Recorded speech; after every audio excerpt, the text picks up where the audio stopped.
So does having high tone pelvic floor matter? I got to thinking about this a little bit today because of two things. One, I was recording a entry-level lecture for actually not pelvic health physical therapists, but just general physical therapists, second, third year in PT school. Basically, this was like a quick info on what pelvic health PT is. So on one hand, I have that, and on the other hand, I got to see one of my virtual clients happened to be in town, and so we got together. And I don't usually get to do that if somebody's, not in the DC area and I'm working with them. I don't usually get to meet them in person, so that was really cool. And so let me kind of reframe this here for a second. When I first started as a physical therapist, you're trying to learn the basics. And so you're coming up with this list of impairments or problems or things like that. And if you see something like a high tone pelvic floor, you're like, oh, high tone pelvic floor. Let's address that, because I know that's got to be important because I'm a pelvic floor physical therapist. So you do that, and then things don't get better. And you do all the things, the down training, the wand, the trigger point, whatever, you do all those things and it doesn't get better. It's like, am I missing something? Am I doing it wrong? Like, what's the deal? And patients go through this too. They're like, oh, well, maybe I'm just not getting it. So everybody's got all this self-doubt, right? Does it actually matter? And is it how that we're looking at that particular person in front of us? Okay, swing this, roll with me here, over to this client of mine that I think I've seen her for like 3 total visits, had been seen by 4 separate in-person pelvic health providers for leakage, later in runs, so like 7-8 miles, and she was marathon training, and then also with downhills.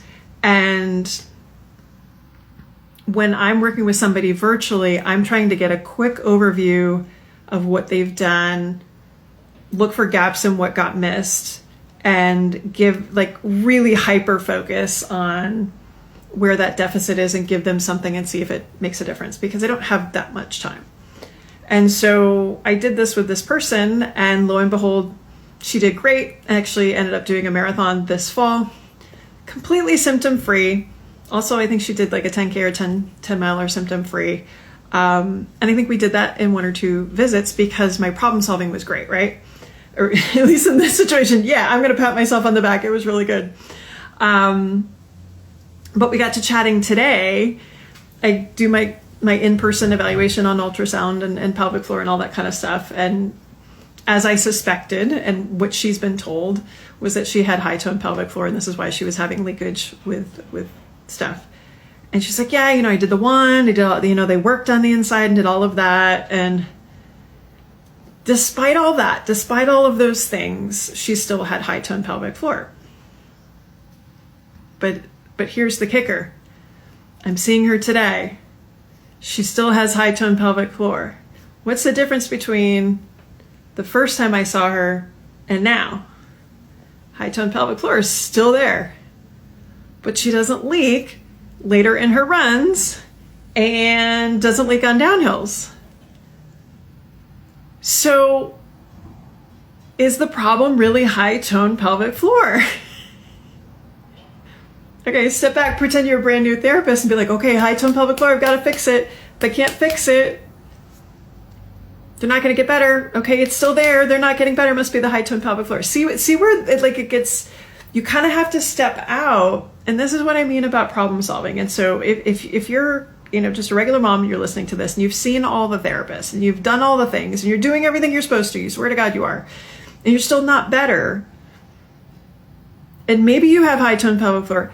Great, that's fine. That may not be the thing that we need to address. And so with this person, what we did, kid you not, introduced impact, introduced straight strength endurance stuff for downhill strength training. Neither of those things are unique and specific to pelvic floor, I have just found that most people don't introduce pelvic floor, don't introduce impact exercises to pelvic floor muscle training. They try and, really focus on the down training and the stretching and all that. I'm like, no, we got to teach coordination in context. You need to do impact. And most pelvic floor PTs don't have orthopedic or sports background, so they don't know, hey, if you're not doing a great job running downhill for orthopedic and musculoskeletal reasons, and this is where I say, like, the pelvic floor is the mom of the body, is like, if the rest of your body isn't doing its fair share, then there's more work for the pelvic floor to do to mitigate impact and pressure changes. And so this is a person still has high tone pelvic floor, but she's in one scenario, she's got leakage, in the other, she doesn't. Like, because we really hyper laser focused on where the deficit was and not just this broad list of impairments. And I think that's where, there's a big difference between going to see a generalist versus somebody that this is what they see day in and day out with these very specific niche sort of situations, like with lifting, like with running, is like, we know to look for these specific things. And I don't need everything else to be perfect. Like, I do not need a Zen pelvic floor to have somebody run leak free. Here's why I know this. Not every single person with a high tone pelvic floor has leakage. So that's where we kind of have to check ourselves and be like, okay, if not every single person with high tone pelvic floor has leakage, then what is it about this person that in these unique specific scenarios has leakage? And that's where we hyper focused on where those deficits were, which weren't even remotely addressed by the 4 other PTs that she saw in person. So it was just a reminder to me today, as I was recording this video for these soon-to-be physical therapists, that, we've come so far in how we understand the body, but also, again, it's not about this list of all the things that are wrong with you. Like, again, look at all the things that are wrong with the average person, and we're still walking around and we're okay. Like, we're not that freaking delicate. We're not. But what's the most important thing? How do we get laser focused on where those problems are?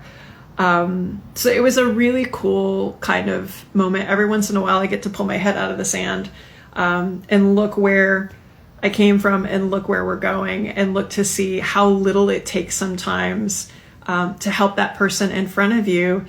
If you look for patterns, if you know what patterns to look for, if you get outside the box, literally, and understand that symptoms in the pelvic floor region, leakage, prolapse symptoms, those sorts of things, sometimes the solution isn't there. It's looking kind of big picture. And that's fun when you figure it out. I mean, the first thing, like, we've never met in person. She comes in, she's like, first, I'm like, well, what can I do? What do you want me to look at? And she's like, well, first of all, thank you. Because she'd seen four other in-person pelvic health PTs. I think I saw 2, maybe 3 times virtually, and she ran symptom-free a marathon. Just saying. So if that's your scenario, if you have done the things and you're like, you're either gaslighting yourself or your therapist has given up on you, like, I don't know, like, that's my sweet spot. Definitely hop in the DMs. Let's chat a little bit. Because I'm definitely that person, because this was my situation too. Like, I think there's a solution to everything, and it's just there. It's just up to us to find it and kind of open our minds and look big picture to see if we can find those issues. And so much of the pelvic floor is outside of that tiny little area. So, and if you're a provider and you're like, hey, I need to do this better, definitely hop in my DMs as well too. I'm happy to have a conversation. So, yay for that mom who's running symptom free, and now we're just going to get her stronger. So, all right, any questions, definitely hop in the DMs.